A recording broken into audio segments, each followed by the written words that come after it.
Pada penjelasan kali ini, kita akan berbicara tentang kuat medan listrik. Jadi, kuat medan listrik ini adalah bagian kedua daripada listrik statis. Jadi, kalau misalkan kita mau tahu tentang bagian yang pertama, lihat dulu di video penjelasan sebelumnya tentang gaya kolom, yaitu gaya tarik-menarik atau gaya tolak-menolak, dan kenapa listrik statis itu muncul. Dijelaskan di bagian yang pertama. Medan listrik adalah suatu daerah di sekitar benda bermuatan listrik. Apabila suatu benda bermuatan listrik lainnya berada di daerah tersebut, maka dia akan mendapatkan gaya listrik. Jadi kalau misalkan kita belajar tentang kuat medan listrik ini, karena dia adalah besaran vektor, maka kita harus tahu tentang arahnya, karena itu penting. Kalau sumbernya itu adalah positif, maka arah kuat medan listrik itu selalu menjauhi sumber. Jadi seperti itu. Ini arah E. Kuat medan listrik ini, kalau misalkan kita tulisin dalam bentuk simbol, simbolnya adalah E.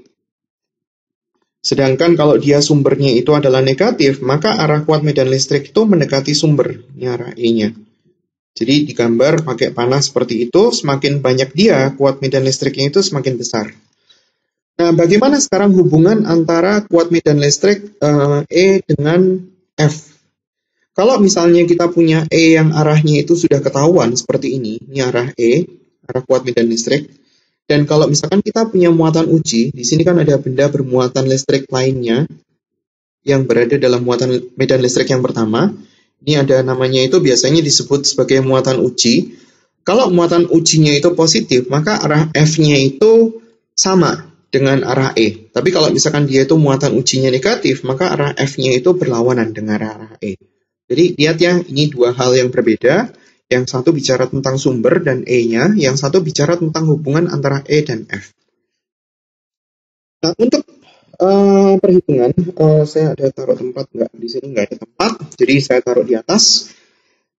Pada saat kita belajar tentang gaya tarik atau gaya tolak menolak, kan kita punya ini, K kali Q1 kali Q2 per R kuadrat.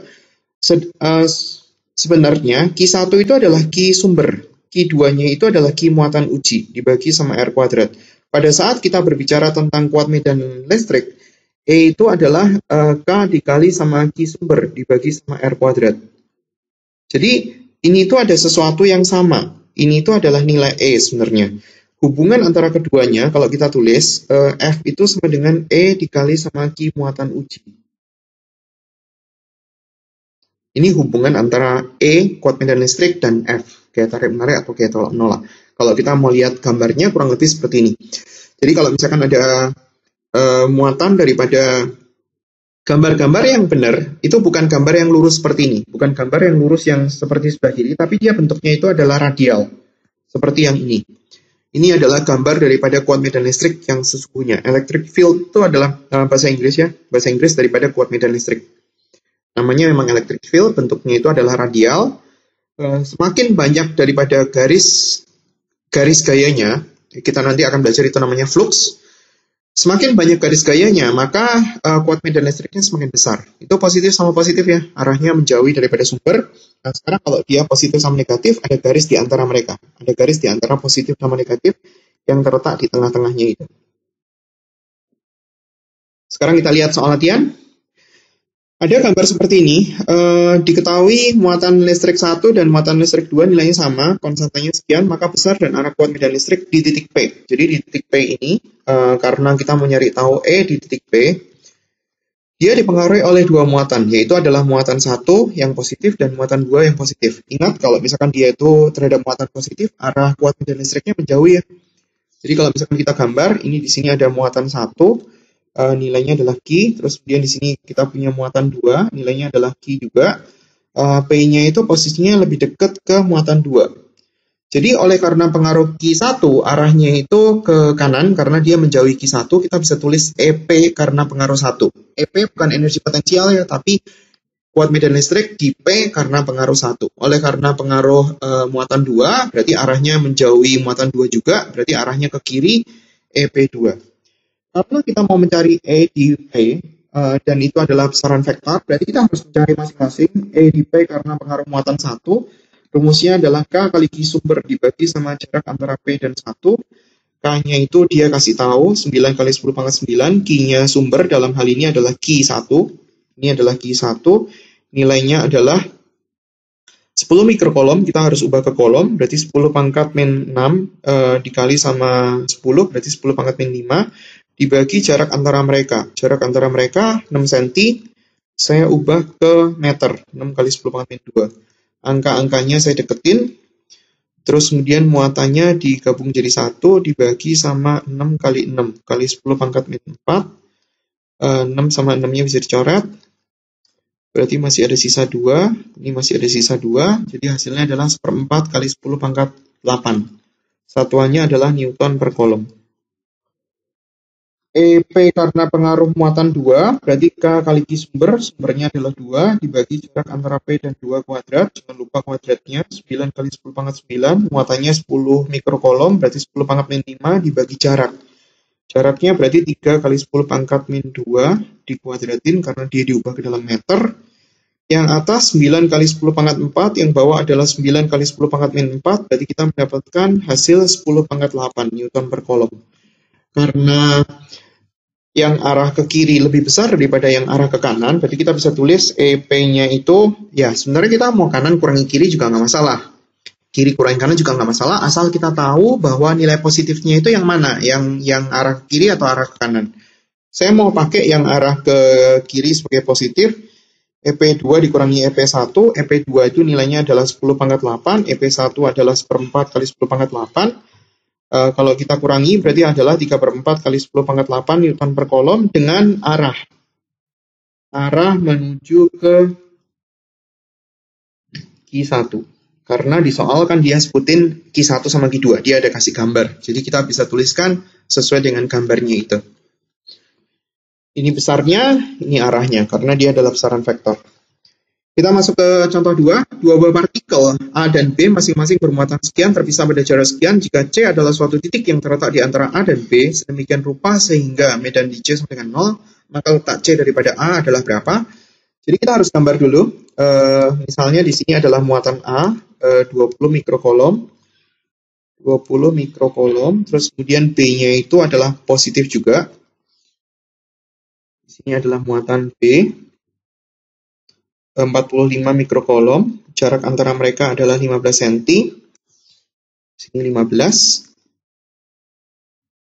Kalau kita tempatkan muatan uji, dan muatan uji itu posisinya itu di sebelah kirinya A atau di sebelah kanannya B, coba kita analisa dulu apakah dia itu akan muncul kuat medan listrik yang sama dengan 0 atau tidak.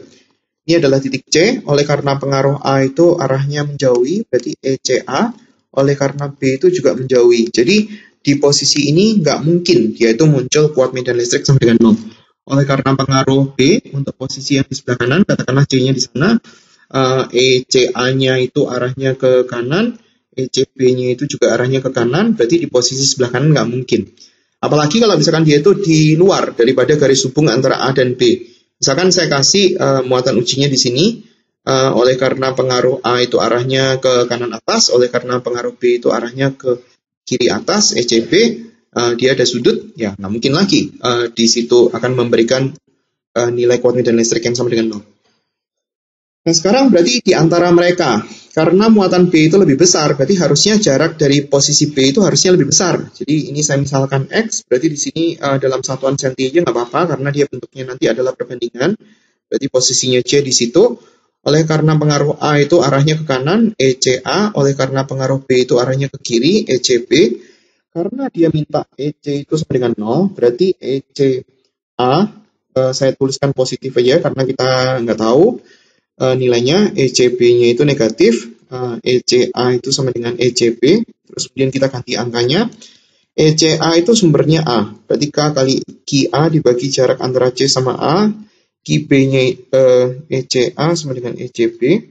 Ini Q-nya B dibagi jarak antara C sama B kuadrat. K-nya kita bisa coret.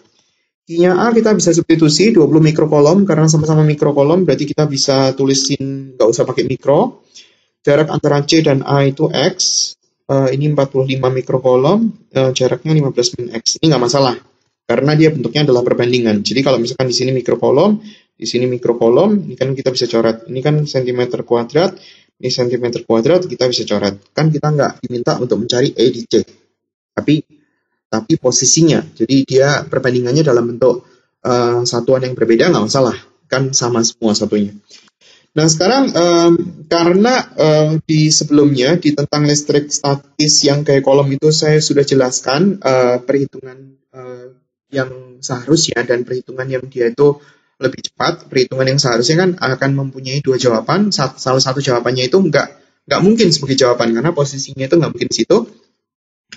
Jadi di sini kita langsung menggunakan perhitungan yang langsung dicoret. Jadi dibagi 5, ini dibagi 5 itu adalah 9. Terus kemudian kita langsung akar supaya kita bisa langsung mendapatkan X-nya. Karena kemungkinan yang satunya itu kan nggak mungkin. Ini nilainya 2, ini nilainya berapa tadi? 9. 15 dikurangi X dikuadratin, berarti kita tinggal akar untuk yang sebelah kiri dan sebelah kanan. Ini bukan 2, ini 4. Berarti ini hasilnya 2 dibagi X sama dengan 3 dibagi 15 kurangi X dikali silang. Kita mendapatkan 30 dikurangi 2X. 2X sama dengan 3X, berarti 30 sama dengan 5X. X-nya ketemu adalah 6 cm. Jadi posisi C-nya dari A, C itu adalah 6 cm dari A. Dan itu yang diminta. Jadi kita sudah menjawab pertanyaannya itu.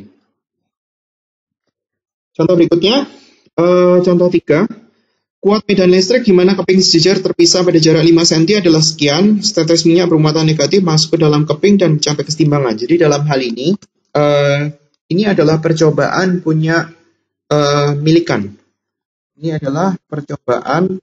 Jadi kalau misalkan mau tahu, lihat di link percobaan tetes minyak milikan. Silahkan lihat sendiri ya percobaannya Robert Millikan. Waduh, saya lupa ini L-nya 1 atau 2 ya. Cek sendiri ya, semoga saya nggak salah tulis. Tapi namanya adalah Robert Millikan. Adalah seorang fisikawan yang sangat berjasa untuk menentukan muatan daripada satu elektron. Percobaannya seperti ini. Di sini ada keping yang satu itu positif, yang satu itu negatif. Jadi di sini ada satu lubang. Ini Pak Robert ini menjatuhkan minyak dalam bentuk tetesan-tetesan. Terus kemudian di posisi di sini dia ngintip. Ini posisi mata. Ini lubang, terus kemudian minyaknya nanti di sini dihubungin sama sumber tegangan tertentu. Yang satu positif, yang satu negatif. Nah, kita juga mau mencari siapa positif, siapa negatif. Nah, pada saat dia melakukan percobaan ini, ternyata minyak ini mencapai keseimbangan. Padahal minyak ini kan punya massa. Ini adalah minyak. Dia punya massa, berarti dia punya gaya berat, yaitu adalah W minyak. Berarti artinya Pak Robert ini menyimpulkan bahwa ada gaya elektrostatis. Fe, saya tulis Fe itu gaya elektrostatis yang dialami oleh minyak. Nah, gaya elektrostatis ini dapat dari mana? Gaya elektrostatis ini dapat dari keping. Dan karena minyaknya itu bermuatan. Kalau minyaknya nggak bermuatan, dia nggak bakalan ada muncul gaya elektrostatis. Nah, kalau dalam hal ini minyak itu bermuatan negatif, tadi kan kita bisa lihat daripada arah, kalau kita punya muatan positif, maka arah F sama arah E sama. Tapi kalau dia bermuatan negatif, arah E sama arah F kan berlawanan. Nah, di sini minyak negatif. Kalau gaya elektrostatisnya ke atas, berarti E-nya kan arahnya ke bawah. Nah, kalau E arahnya ke bawah, kita kan sudah melihat sumber tadi. Kalau sumbernya positif, E-nya itu menjadi sumber. Kalau sumbernya negatif, E-nya mendekati sumber. Nah, karena dia itu E-nya arahnya ke bawah, berarti harusnya keping yang bawah itu keping negatif. Keping yang atas keping positif. Karena kan arahnya kan menjadi positif dan mendekati yang negatif. Jadi kalau misalkan kita gambar yang baterai sumber tegangan yang atas itu adalah positif, yang bawah negatif. Jadi kita sudah bisa menjawab yang A ya. Keping manakah yang positif dan keping manakah yang negatif? Keping yang atas adalah positif, keping yang bawah adalah negatif. Itulah besar muatan minyak. Kalau kita mau cari tahu besar muatan minyak, karena di sini itu dia mencapai kesetimbangan sesuai dengan hukum Newton yang pertama, sigma gaya arah sumbu sama dengan 0. Gaya elektrostatisnya ke atas, W minyaknya ke bawah, berarti W minyaknya dikasih negatif. Gaya elektrostatis sama dengan W minyak. Tadi kan kita sudah punya hubungan antara E sama F. Ini F sama dengan E dikali sama Q muatan uji. Dalam hal ini adalah Q minyak. E, kuat medan listrik dikali sama Q minyak sama dengan massa minyak dikali sama gravitasi. Tujuannya mau nyari muatan minyak. Jadi kalau kita mau nyari tahu Q minyak, berarti sama dengan massa minyak dikali gravitasi dibagi sama kuat medan listriknya. Massa minyaknya itu dikasih tahu 4 kali 10 pangkat min 11, tapi dalam satuan gram, berarti kita ubah ke kilogram, 4 kali 10, 4,5 ya. 4,5 kali 10 pangkat min 14, gram ke kilogram kan dibagi 1000, dikali sama gravitasi, karena dia nggak ngomong gravitasinya berapa, kita ambil pembulatan 10, dibagi sama kuat medan listrik. Kuat medan listriknya nilainya adalah 2,5 10 pangkat 5. Satuannya udah benar, nah kita bisa hitung muatan minyaknya. 4,5 kali 10 pangkat min 14 kali 10 pangkat 1, berarti 4,5 dikali sama 10 pangkat min 13, dibagi sama 2,5 kali 10 pangkat 5. Hasilnya adalah 1,8 kali 10 pangkat min, berapa ini? 1,8 kali 10 pangkat min 18. 1,8 kali 10 pangkat min 18 kolom. Oke. Terus kemudian yang C, berapakah gaya elektrostatis minyak sewaktu minyak berada di 1 meter dari keping bawah? Jadi maksudnya posisinya dia itu di sebelah sini. Kepingnya kan terpisah 5 cm kan, dari sini ke sini. Ya sebenarnya sama aja, maksudnya dia posisinya di tengah-tengah atau dimanapun, gaya elektrostatisnya juga sama. F elektrostatis sama dengan E dikali sama Q minyak. Elektrostatisnya itu E-nya adalah 2,5 kali 10 pangkat 5 dikali sama Q minyaknya tadi berapa? 1,8 kali 10 pangkat min 18. Jadi kita bisa nyari berapa Newton. Jadi tinggal disubstitusi aja ya. Oke, saya masuk ke contoh berikutnya. Sebuah bola dilapisi dengan cat, memiliki massa sekian dan memiliki muatan sekian. Berapakah kuat medan listrik berarah ke atas yang akan mengimbangi berat bola? Kurang lebih hampir sama ya. Ada bola, di sini ada W bola, terus kemudian di sini ada F elektrostatis yang nilainya sama dengan E dikali sama muatan bola, E kali Q bola, karena dia itu mengimbangi berat bola, berarti sigma gaya arah semu Y sama dengan 0.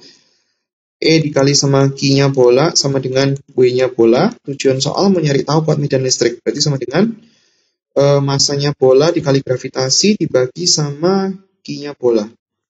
Masanya sudah dalam satuan kilogram, jadi enak, gravitasinya dia sudah ngomong nilainya 10, terus kemudian Q bolanya diubah ke satuan kolom, mikrokolom ke kolom, berarti 10 pangkat min 6, berarti hasilnya adalah 5/4, 10 pangkat min 2, 10 pangkat min 6, berarti 10 pangkat 4. Diganti aja kali, atau biarin aja, satuannya Newton per kolom. Itu satuan dari kuat medan listrik. Oke, ini adalah pertanyaan teori. Pada titik manakah besar kuat medan listrik sama dengan 0? Ya, kita lihat dari angkanya, sama-sama muatannya, 1 kali 10 pangkat min 6, 1 kali 10 pangkat min 6. Sebenarnya soal ini kan sudah ada. Posisi E dan posisi A nggak mungkin. Kenapa nggak mungkin? Karena kalau misalkan kita gambar lagi, di sini ada muatan X, di sini ada muatan Y, positif juga. Kalau misalkan kita punya titik di sebelah sini, maka kuat medan listrik karena pengaruh E, di sini berarti ada tolakan, ada X. Kuat medan listrik yang dialami oleh muatan oleh karena titik E karena pengaruh muatan X. Oleh karena pengaruh Y berarti arahnya ke sini dan dia kuat medan listriknya itu nggak mungkin 0. Demikian juga dengan di A. Jadi kita tinggal milih yang titik B, C, D. Nah sekarang kita lihat muatan. Pada prinsipnya E itu kan sama dengan K kali Q sumber dibagi sama jarak kuadrat. Jadi kalau misalkan kita punya muatannya itu besar, berarti R-nya juga harus gede. Berarti dia harus menjauhi daripada muatan yang nilainya besar. Dalam hal ini muatannya sama, berarti jawabnya adalah titik C. Posisinya di situ. Karena muatannya sama. Oke, kita masuk ke soal berikutnya. Ini adalah soal variasi sedikit. Ada suatu bola dimasukkan ke dalam ruang di mana terdapat kuat medan listrik sekian. arahnya horizontal. Bola berada dalam keadaan setimbang seperti pada posisi pada gambar, berarti artinya pada saat itu sigma fx sama dengan 0. Karena pada saat kondisi seimbang, dia berlaku hukum Newton 1, jadi sigma gaya sama dengan 0. Sigma gaya sama dengan 0, artinya sigma gaya arah sumbu X sama dengan 0, dan sigma gaya arah sumbu Y sama dengan 0. Sekarang kita analisa daripada gaya-gaya yang ada. Di sini ada E yang arahnya ke kanan. Kalau dia ada E yang arahnya ke kanan, sementara kalau misalkan kita lihat mula-mulanya, bolanya kan harusnya seperti ini. Nah, kalau misalkan bolanya bisa menyimpang ke kiri, berarti artinya ada gaya F yang arahnya ke kiri. Nah, sekarang muatannya bagaimana? Kalau kita lihat daripada arah E sama arah F, berarti harusnya muatannya ini adalah muatan negatif. Kenapa begitu? Karena kalau misalkan dia itu muatan positif, arah E sama F kan sama. Nih, ini E, ini F. Arahnya kan sama. Tapi kalau dia muatan negatif, arah E sama arah F itu berlawanan. Jadi kita bisa menyimpulkan untuk soal ini, muatannya itu adalah muatan negatif. Dia ngomong tentang bola. Berarti muatan bolanya itu adalah negatif. Udah ketahuan. Nah, sekarang bagaimana cara ngitung muatannya? Tujuan soal kan mau nyari tahu muatan bola. Q-nya bola itu berapa? Jadi kita harus gambar gayanya. Ada gaya apa ya? Kemarin pada saat pas kita belajar tentang gaya kan uraiannya seperti ini. Kalau kita punya massa, berarti kita harus gambar gayanya W. Kalau dia ada tali, berarti kita harus gambar T. Kalau dia ada tumpuan, berarti kita harus gambar gaya normal. Kalau dia ada gesekan, berarti kita harus gambar gaya gesek statis atau gaya gesek kinetis. Jadi di sini dia ada gaya F daripada gaya kolom, terus kemudian dia ada tekanan tali, T. Sudutnya dia kasih 37 di situ, berarti kalau misalkan kita gambar terhadap arah vertikal, ini adalah sudut yang dalam berseberangan, berarti di sini kita punya proyeksi untuk cos. Sementara yang arah horizontal kita punya proyeksi yang untuk sin. Dia sendiri juga punya gaya berat. Jadi kita bisa tuliskan sigma gaya untuk arah horizontal, yaitu adalah T sin 37 karena arahnya ke kanan, gaya kolomnya itu negatif. Kita bisa tulis T sin 37, sin 37 harusnya ada angkanya langsung. Sin 37 itu adalah 3/5, jadi langsung diganti FC dikali sama 5/3. 3/5-nya langsung dipindah sebelah kanan. Kemudian untuk arah sumbu Y, sigma gaya untuk arah sumbu Y juga 0 karena dia kondisinya itu diketahui di soal itu adalah seimbang. Sigma gaya arah sumbu Y-nya itu ada T cosinus 37, arahnya ke atas berarti positif, W-nya ke bawah berarti negatif. Jadi kalau misalkan kita ganti T cosinus 37 sama dengan W, cosinus 37 itu 4/5 sama dengan W, nah T-nya kita bisa substitusi ini. Saya taruh di halaman berikutnya, T kali 4/5 sama dengan W, saya tulis dulu, T dikali sama 4/5 sama dengan W. Sementara kita punya perhitungan sebelumnya, T sama dengan FC dikali 5/3. T sama dengan FC dikali sama 5/3. Jangan lupa tujuannya mencari tahu muatan bola. Jadi T-nya itu disubstitusi ke sini. FC dikali sama 5/3 dikali sama 4/3 sama dengan W. Massa bola dikali sama gravitasi, kita bisa 4/5. 4/5 dikali 5/3. Berarti ini kita bisa coret. FC-nya itu dia minta pakai kuat medan listrik. FC-nya kita bisa ganti E dikali sama muatan bola dikali sama 4/3 sama dengan massa bolanya dikasih tahu 0,6 gram diubah ke dalam